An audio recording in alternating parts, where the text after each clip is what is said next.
نحمده ونصلي ونسلم على رسوله الكريم اما بعد فاعوذ بالله من الشیطان الرجیم بسم اللہ الرحمن الرحیم۔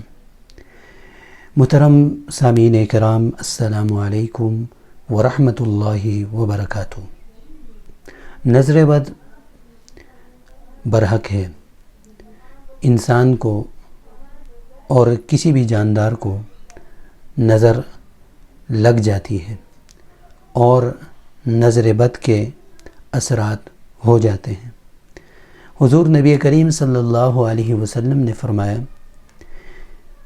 کہ انسان کو قبر تک اور اونٹ کو ہنڈیا تک یہ نظر بد پہنچا دیتی ہے۔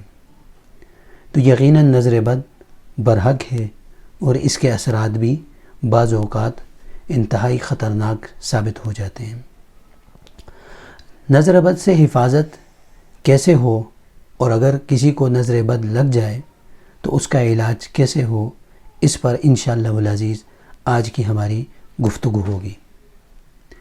ایک ایسا وظیفہ اگر اس کا اہتمام کیا جائے تو نظر بد سے یقیناً حفاظت ہو سکتی ہے، اور ساتھ اگر کسی کو نظر بد لگ جائے اور اس کے جسم کو متاثر کر رہی ہو تو اس صورت میں اس وظیفے کو اگر کیا جائے تو اللہ تعالیٰ کے فضل و کرم سے نظر بد کے برے اثرات وہ ختم ہو جاتے ہیں۔ تو وظیفہ بلا تاخیر میں آپ کے سامنے پیش کرتا ہوں۔ آخر ایک گزارش ہے، وظیفہ بتانے سے پہلے ایک گزارش ہے، ہمارے اس چینل کو ضرور سبسکرائب کریں اور ساتھ موجود بیل کی گھنٹی کو بھی دبائیں تاکہ ہماری ہر آنے والی نئی ویڈیو آپ تک آسانی کے ساتھ پہنچ جائے۔ تو آتے ہیں وظیفے کی طرف۔ وظیفہ ہمارا ہے، اگر کسی کو نظر بد لگ جائے اور نظر بد کے اثرات اس پر نمایاں ہو جائیں تو اس صورت میں وظیفہ بالکل آسان ہے۔ 3 دن یہ وظیفہ آپ نے کرنا ہے اور مریض کو دم کرنا ہے۔ اللہ تعالیٰ اس کی برکت سے مریض کو صحت یاب فرما دیں گے۔ تو وظیفہ یہ ہے، سورہ فاتحہ 7 مرتبہ پڑھنی ہے، سورہ فاتحہ 7 مرتبہ، اور آیت الکرسی 7 مرتبہ، اور اس کے ساتھ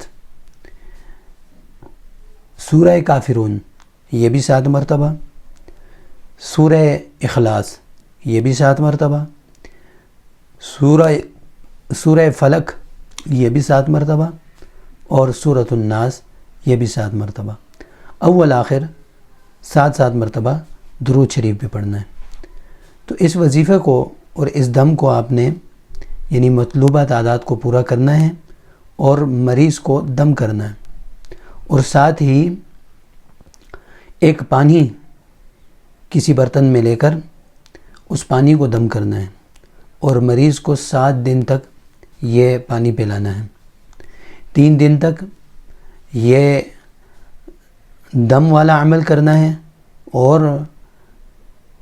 پانی جو ہے روزانہ ہی دم کرنا ہے اور اس پانی میں نیا پانی ایڈ کرنا ہے۔ تو 7 دن تک مریض اس پانی کو پیتا رہے، انشاءاللہ العزیز نظر بد کے اثرات ختم ہو جائیں گے اور اللہ تعالیٰ کے فضل و کرم سے مریض صحت یاب ہو جائے گا۔